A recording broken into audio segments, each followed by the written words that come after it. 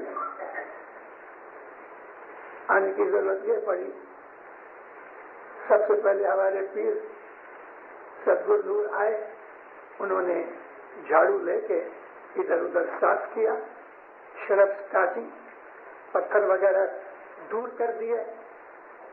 پھر شمس نے آ کے اس کو پانی دیا تاکہ نرم ہو جاوے. پھر صدر دین نے اس کے اندر بیج روپے. پھر حسن کبیر دین نے پھر پانی دیا اور کھاتر دیے اور اس میں اسپراؤٹس ہوئے. گلتی صدر دین گئے امام کے پاس کے یا مولا زمین صاف ہوئی, تھوڑا اس کو نرم کرنے کے لیے پانی بھی دیا, اب میں بیج بو آیا ہوں, اب تو اس باغیچے میں آ, یعنی ہندوستان آ. ہندوستان کو گنانوں کے اندر جمبو دیپ لکھا ہوا ہے اور پیروں کے کئی گنانوں میں ہے کہ مولا تو جمبو دیپ میں آ. مولا نے کہا آؤں گا. وعدہ کیا پھر اسلام شاہ کے زمانے میں اور پورا کیا حسن علی شاہ کے زمانے میں. سری اسلام شاہ اس کے زمانے میں وعدہ کیا اور آیا کبھی شاہ حسن علی کے زمانے میں.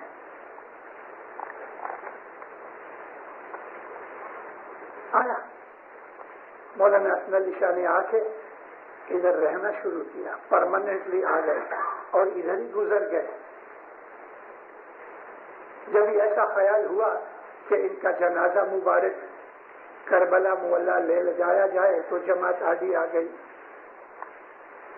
مکھیلا ڈک بھائی, حاجی, کمڑیا, قاسم سب کھڑے ہو گئے ہاتھ جوڑ کے علی شاہ ماں باپ کے سامنے کہ مولا ادھر گزر گئے ہیں, ادھر رہنے دو. امام نے منظور کیا اور حسن علی شاہ ماں باپ بمبئی میں حسن آباد میں سوئے ہیں. یہ شروعات تھی. 1870 میں جب یورپ کے اندر نیپولین تھرڈ کی لڑائی جاری تھی, اس زمانے کے اندر حسن علی شاہ ماں باپ نے کچھ کی مسافری میں ایک فرمان کیا کہ تمہارے اندر مجھے بہت سے لوگ سخت غریب اور پیچھے پڑے ہوئے دکھتے ہیں اور مجھ سے پوچھا جاتا ہے ہم کیا کریں, تو میں تمہیں آج کہتا ہوں دیشاٹن کرو. دیشاٹن کا مطلب مائگریشن کرو, افریقہ جاؤ. اس وقت افریقہ کے اندر تھوڑی جماعت مسقط سے آئی ہوئی تھی اور زنزیبار کے جو سلطان تھے وہ ایکچولی عمان مسقط کے اس فیملی میں سے ہیں. بس مولا کا فرمان کر کے چلا گیا.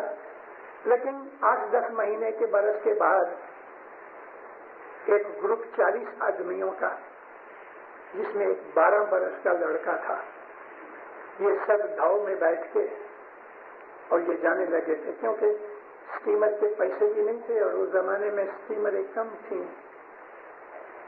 سیل والے وہ جو دھاؤ ہوتے ہیں اس کے اندر یہ لوگ بیٹھے. بمبئی آئے, کچھ مانڈوی سے نکلے تو بمبئی آ کے جو کیپٹن تھا اس نے کہا کہ یہاں سے ہم کو زنزیبار تک 15 دن بھی لگے, مہینہ بھی لگے, اور ہو سکتا ہے کہ اگر فیوریبل ہم کو ونڈ مل جائے تو شاید اس کے پہلے بھی پہنچیں, لیکن کم از کم 1 مہینے جتنا کھانا پینا آپ لے لو, پانی بھی لے لو, کیونکہ وہ زمانے کے اندر ارینجمنٹ اس کے اوپر ڈاؤ والے کیپٹن کے اوپر نہیں تھے, تو لوگ نیچے اترے. 7 دن دیے گئے کہ 1 ویک ہم یہاں ٹھہریں گے. جب یہ لوگ نیچے آئے اور شہر میں آئے تو پتہ لگا مولانا حسن علی شاہ ماں باپ ہر روز دیدار دیتے ہیں. بڑے خوش ہوئے. ان لوگوں نے آپس میں پیسے پول کیے اور حضور کے اندر ایک مہمانی رکھی. یہ 1870 کی بات کرتا ہوں. مہمانی رکھی. مولا نے سب کو دیکھا, چھوٹے سے چھوٹا ایک لڑکا 12 سال کا. محبت کہتے تم بھی جاتے ہو؟ ہاں خدا. مولا بہت خوش ہو. علی شاہ ماں باپ ساتھ تھے 3 جومے میں.